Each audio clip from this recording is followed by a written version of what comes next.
everyone. Welcome back to another episode of the Authors Unite show. Today I have Jim Heaney with us. Welcome to the show, man. Pleasure to be here. Awesome, man. Pumped to have you on. So if you can start us off, just tell us a little bit more about you and what you do. I'm actually a businessman, and I'm semi-retired, but I've been actually practicing presence and teaching presence for approximately 20 years in the jail system, as well as giving talks, teach in groups, teaching, and it's something that's needed very much by everybody. I don't know anyone, including myself, that doesn't need to be more present. Yeah, I agree. I remember my initial presence journey, if you will, was I read this book called The Presence Process when I was like 20 years old, I think 20 or 21. And then I can't remember the name of this other one. I think his name was Michael Singer. I've read a book by him, and then I started to get into meditation, and I guess I could say I experienced multiple occasions of the present moment, but I think it's typical. You kind of go in and out of it, you know? Yeah.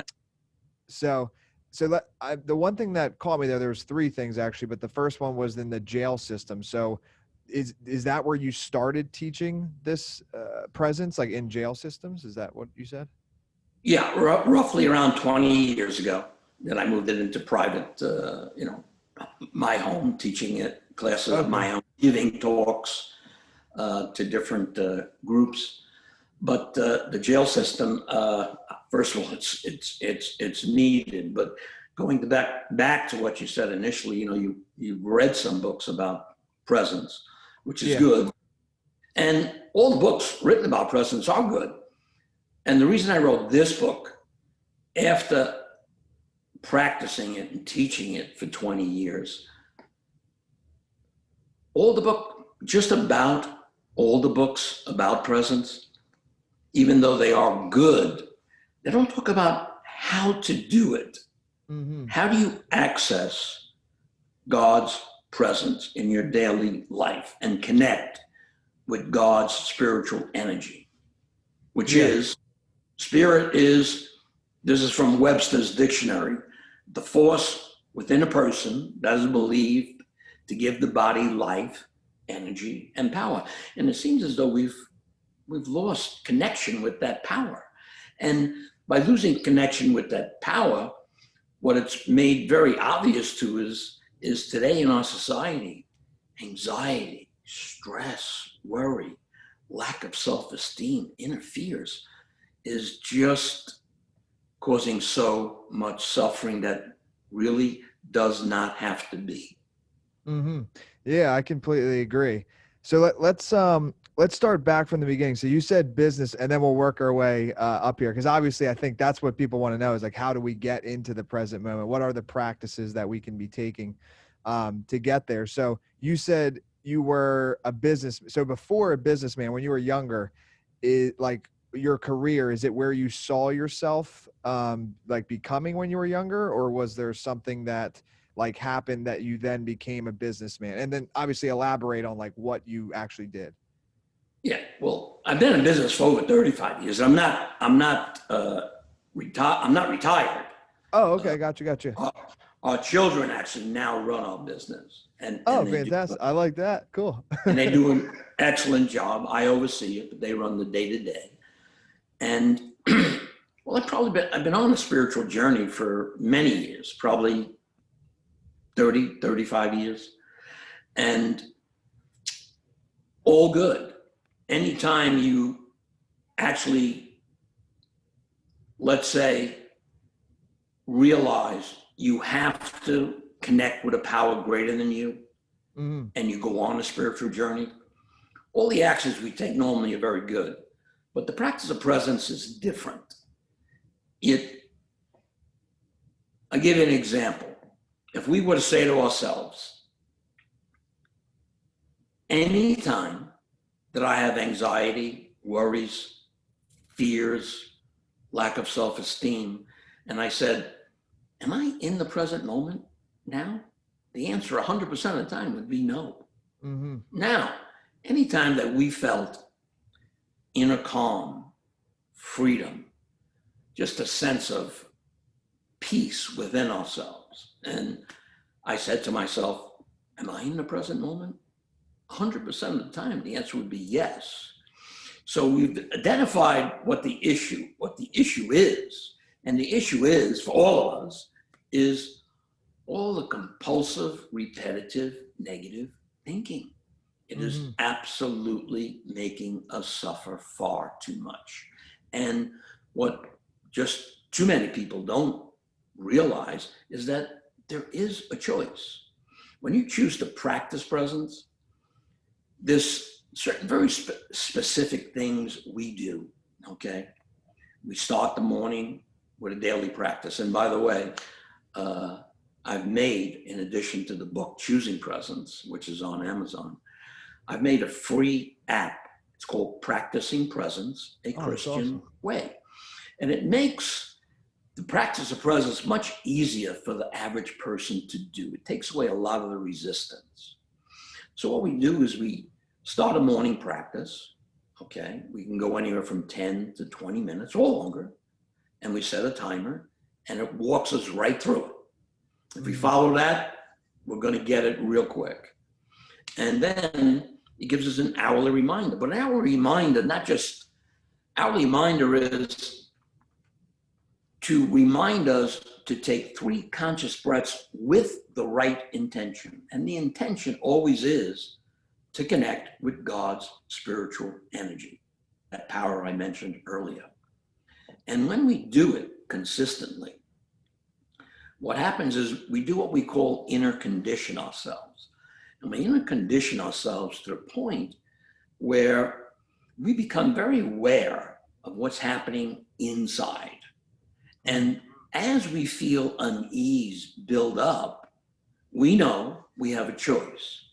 Come back to the present moment through the breath, and we stop the normal cycle, which is negative thoughts, negative emotions, negative reactions. We're able to catch it at thought before it causes us negative emotions and negative reactions, which is the core of our suffering. Mm-hmm. So what do you think, like, what is, I guess, causing it the most right now in society? Like, there's a lot of talk with like technology, phones and all that. Like it's causing more and more anxiety for people. And obviously with what's going on currently with the coronavirus and everything, like, I guess the question is, how do you get, because the more you try to be present, it's almost like a paradox, right? Because if you're trying so hard to be present, then you're in your head so much that you're not present. So it's almost like this thing that you have to let happen, but you have to know how to let it happen. So does that make sense? Yes, it absolutely does. And how we do it, okay, is basically what God told us to do. Be still and know that I am God. But in order to be still consistently, we have to actually practice presence. So let's say, again, that morning practice, those grounding ourselves every hour in the present moment, taking 3 conscious breaths or more if necessary, no matter what it takes. See, all of us know this, but we really are not very aware that how often it happens. Whenever we are outside the present moment, what we call unconsciousness, we are living through memory or anticipation. We're thinking or obsessing about something that did happen, or we're thinking or obsessing about something that might happen. And it's in that unconscious space that we create all our inner fears and conflicts, always. Mm-hmm. As we practice presence consistently, and again, we inner condition ourselves to know when we're getting too far out of the present moment, when inner unease is building up, which turns into negative emotions and negative reactions. Mm-hmm. Gotcha. So let's say this. So you have your book, Choosing Presence. A lot of our listeners, they're authors and aspiring authors. So I'm curious, and then I want to come back to the book's content then, but what was it like writing your book? Like, did you have any sort of practices beforehand that allowed you to sit down, be present, and actually write a book? Because, you know, a lot of people want to write a book, but it's very difficult for them. So what was that journey like for you for writing the book? Well, as I say, I've been teaching presence for 20 years, but Yeah. presence has been also primary in my life over that period of time. And by what I mean primary is I recognized, especially 15 years ago, okay, practice presence 5 years before, let's say, but about 15 years ago, I recognized it had to be primary because there's nothing more important than what is my state of consciousness at this moment, as it is for all of us. And once I realized that I truly have a choice, practicing presence becomes a very easy practice to do, because what makes us keep coming back to it is the unmistakable difference of what we experience inside when we are consciously present compared to when we are unconscious. When we are conscious, we always have a sense of calm or peace at some level.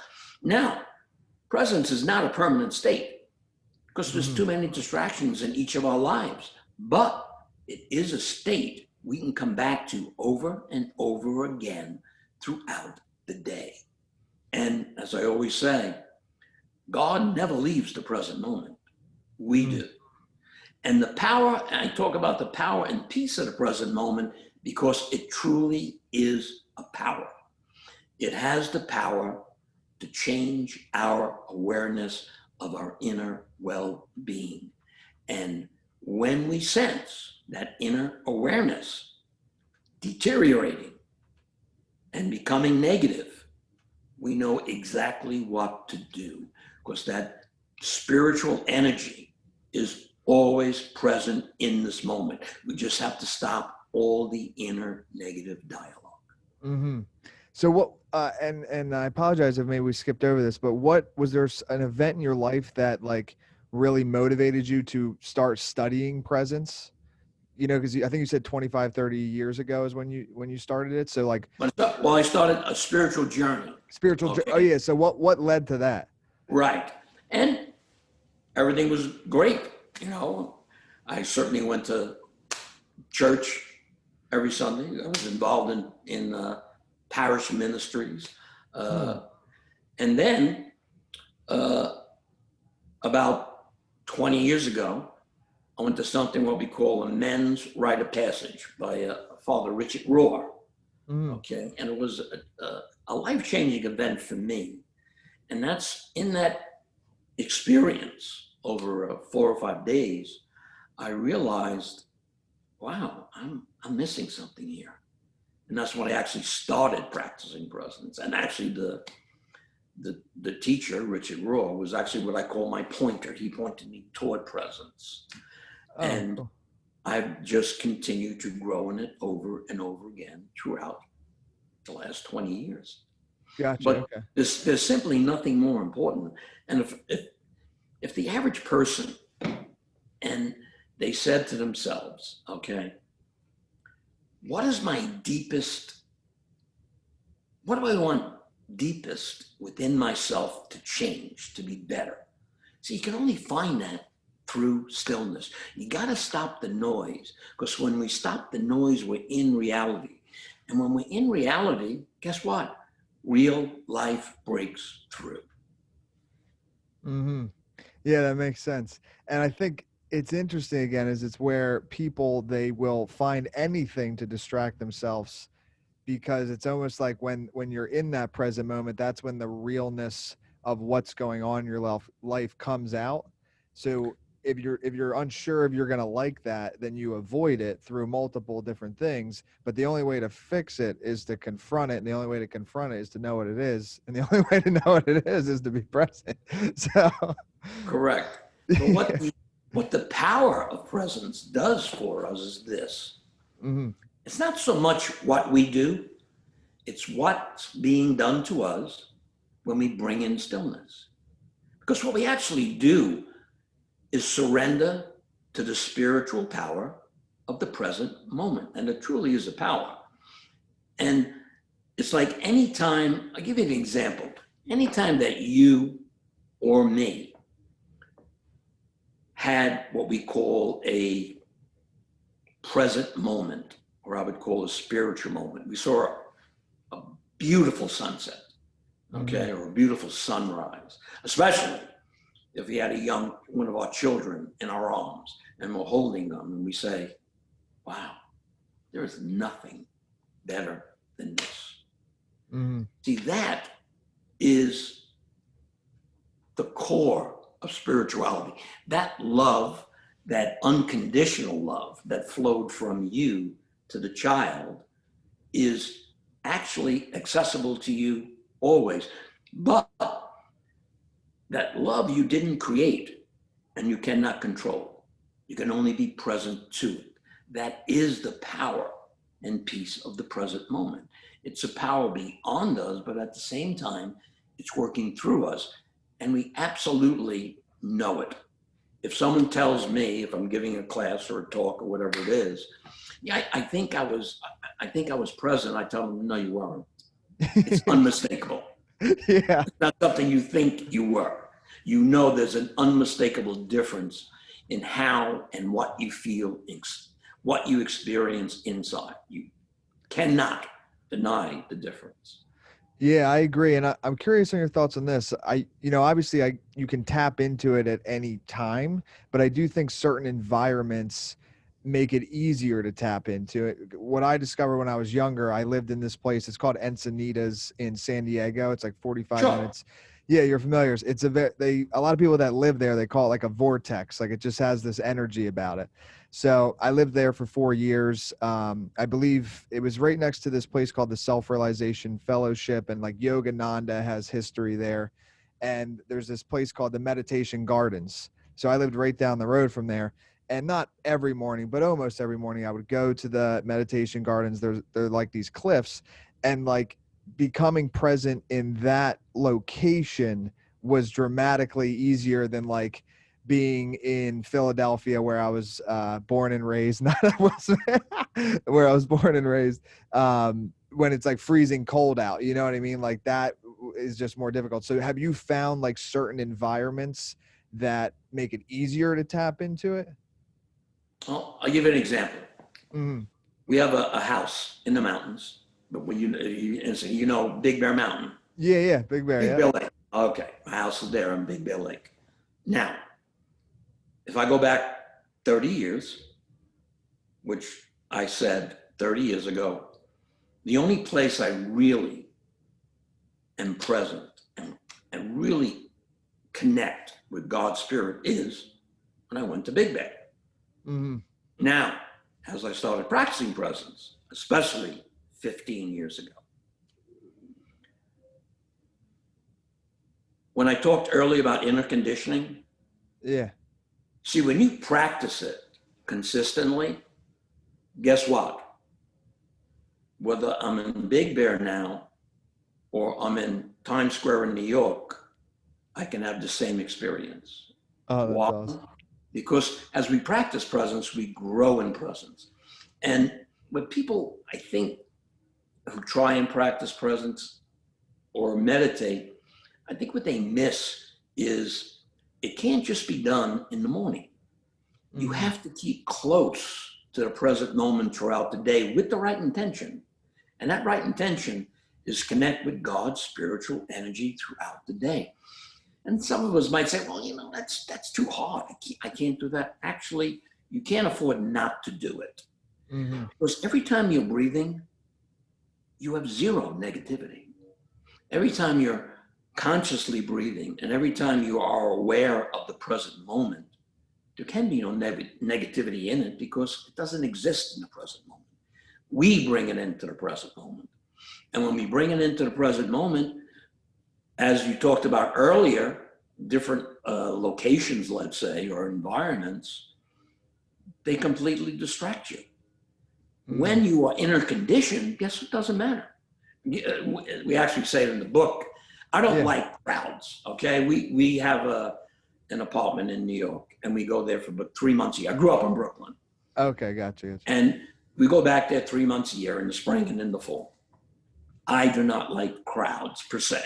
Okay, so we go down. My wife wanted to go to Times Square, some store. So we went into Times Square, and first I went into resistance. I went, no, I don't want to do this. Then I started breathing. Within 2 minutes, I was completely at peace, completely calm, and I was saying to myself, wow, even I can't believe this is actually happening. But that is what inner conditioning is. If we do it intermittently, we're not going to inner condition ourselves. And like I say, we can't think our way into presence, but we can think our way into stress, anxiety, inner fears, inner conflicts, doubt, lack of self-esteem, and we do it all the time. And we always do it when we're in that unconscious state. And as we inner condition ourselves, we realize we truly have a choice. And this is a power that we're not creating. And we can't control it. So it humbles us every day. As Thomas Merton says, humility is the surest sign of strength. And it is. When we can realize that we can actually tap in to the spiritual power that God told us is with us always, and his presence, and it actually happens. Is there anything better than that? I don't think so. Yeah, I agree. That's a great quote too.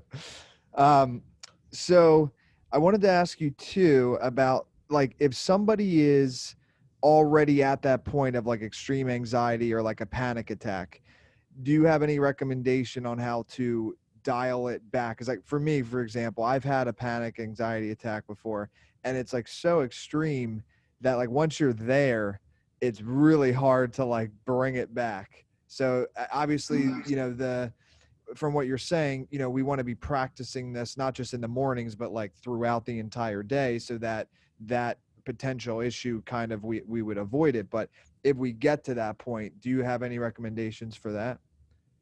Yes. My own experiences, times that I've had Yeah. stressful, haven't had a panic attack, but I've certainly had some deep anxiety over the years. Yeah. Panic attacks are awful. Yeah, panic attack, yeah. But I'm going to give you kind of two answers. One is, whenever we feel deep inner fear or conflicts, the first thing we have to do is say, I accept this. I accept the fact that I am completely stressed out. I am full of anxiety over this issue. Okay? Then consciously breathe. But you have to accept it for this reason. What we do not accept has power over us. And what we accept in non-resistance no longer has power over us. And when we do accept it and we consciously breathe with the right intention, there is a power beyond us that starts working through us. And getting through it, in my experience, any sort of emotional turmoil within myself, that's the only way to get through it. Mm-hmm. But getting back to the practice of presence, as we practice presence consistently, let's say, and there's a lot of people that have those reactions a lot of times, and it's a shame to say, every day. Yeah. See, but as we practice presence and inner condition ourselves, what happens is those happen less and less and less. Like I tell people, matter of fact, that was one of the talks I gave, over the many I gave. Someone asked me, and I said, when you practice presence, you're inner negativity, your stress, your negative emotions are reduced by 90%. So the person says to me, yeah, but you still have them. I said, let's look at that. Let's say I had a chronic back problem. I was in pain all the time. Get up in the morning, in pain. Getting ready, in pain. At work, in pain. Social life, in pain. All of a sudden, I go to my doctor, and he says, I'll tell you what I want you to do. I want you to do this stretching exercise once an hour. It takes about 30 seconds. I do the stretching exercise. Then, in a month, my pain is 90% gone, meaning it's there at some level, but has no control over me anymore. Mm-hmm. It doesn't affect my life, my social life, my business life, how I go about my everyday living. It doesn't affect it anymore. And it might be there at some level, but it no longer has any power over me. That's what the practice of presence does for us. And if we do it intermittently, the first thing our ego is going to say is, oh, this don't work. Well, of course it don't work if you're not practicing it. Okay. The power lies in the peace of the present moment. You have to be in the present moment to experience its spiritual power. Mm-hmm. So I'm curious too, because like you said, you've done many talks and you have a book here. So have you, and you might not be able to name names, but have you worked with people like with on this type of stuff, like one-on-one?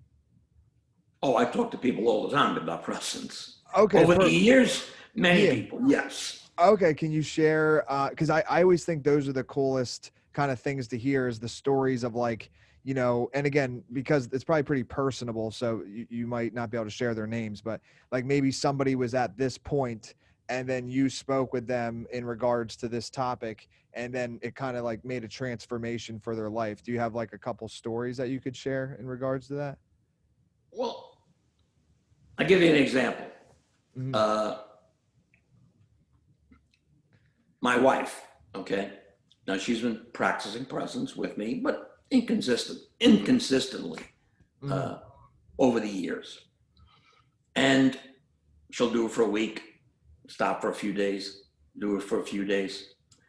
Now, about 9 months ago, when I made the app, okay, I said, let me see if this helps Patricia, if it makes it easier for her to actually practice presence with me in my morning practice. And tried the app. Well, since 9 months ago when I tried the app, she hasn't missed one day of practicing presence. Oh, wow. Okay. That's Not one awesome. day. And another experience is years ago, I'm obviously giving classes. Yeah. And actually it was my wife's sister. And she says to me, Jim, when are you giving your next class? I said, well, I don't know, next couple of months. I said, you know, I'll let you know when I'm giving it.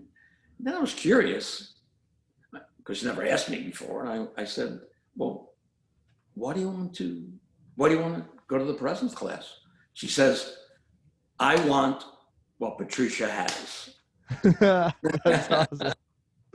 But there's many people have told me, when I practice presence, okay, throughout the day, my mind just stops running so much less than it was before. And once we experience that power, that's what motivates us to come back. It's like this. Our mind retains what our body experiences. So you come back. Yeah. Let's say you touch a hot surface, okay? But the next time you're around a hot surface, you know what it felt like when you touched that hot surface. So when we say inner condition, we know when we see ourselves drifting into unconsciousness, we know what that feels like, and we know we have a choice. And that's the power and the gift of God's peace in the present moment. So what were these like classes like that? Do you still run them, or well, I guess with I haven't everything. done classes in a Yeah, few years because I've been yeah, writing. I yeah. wrote You've it. been writing Took me a couple of the years to write the book. But book. no, normally it's normally anywhere from 6 to 10 people. I actually do it in my house, Oh, okay, and cool, it's over a 4-week period. Uh, nice. and a matter of fact, now the book is published. I have the app, and I'm actually writing a study guide for groups that want to practice presence. Gotcha. From the book, the questions are from the book, and you use the app, Practicing Presence a Christian Way. You can download that, by the way, on your iPhone or Android at the App Store. It's free. Yeah. It's What's it called? The app? Practicing Presence Gotcha. Christian Way. So what do you, because that was going to be my next question is, what do you, or what about the app has made it easier for your wife to stay so consistent? Like how what's the whole process? How does the app work? Well, first of all, the morning practice. As I said earlier, we have a timer that goes 10 minutes, 50. If you're beginning, start at 10, but you want to work to 20. You go 10 minutes, 15 minutes, or 20 minutes. But what it does is walks you through the practice of presence, but it also tells us why we're doing it. That's so important. If you ask 10 people who meditate, why are you meditating? There's a very good chance you're going to get 10 different answers. Now, hey, guess what? Meditation works. Absolutely, for sure. But practicing presence is different. There's one core foundation, connecting with God's spiritual energy. That is what has the power to change us from the inside. And again, it's not what we do. It's what happens to us when we bring in stillness. What happens is God changes us from the inside. So the app explains what it is and why presence is our foundation. How to actually breathe properly with that intention. And how important it is to come back every hour and renew ourselves by taking 3 conscious breaths, again, with the intention of connecting with God's spiritual energy. And it just makes, because let's face it, change, we all resist change. And this reduces resistance significantly. And I'm very happy about that outcome. Mm-hmm. No, man, that's awesome. So tell us, if there's anything else you want to share, I want to leave the floor to you. And then also where people can get the book. I know the app, Android and Apple. So yeah, I'll leave the floor to you. Well, Android and the iPhone. iPhone, yep. Yeah, and the app store. I'm not very technically. No, it's funny. With, It would look like I am in this video, but I'm not either. Actually, I just have good technical partners. yeah, I mean, for me, the only important thing to share with everyone is, again, I'll say it. I don't know anyone, starting with myself, that doesn't need to be more present. Mm-hmm. But at the same time, when you start practicing presence, and if you do it consistently, you will notice an unmistakable difference in what you experience inside when you are present versus when you are not present. And that is the motivating factor for each of us to come back. We know we have a choice, and it truly is a power. It's a spiritual power. Mm-hmm. And hopefully more people will practice presence. That's the goal. Yeah, I think we need it now more than ever. And so the book is Amazon, is available any other places? Yes, I believe it's Barnes and Nobles also. Okay. And if you, it's Choosing Presence, and the subtitle is To Access God's Peace, to Release Fear, Anxiety, and stress. Perfect. Thank you again for coming on, man.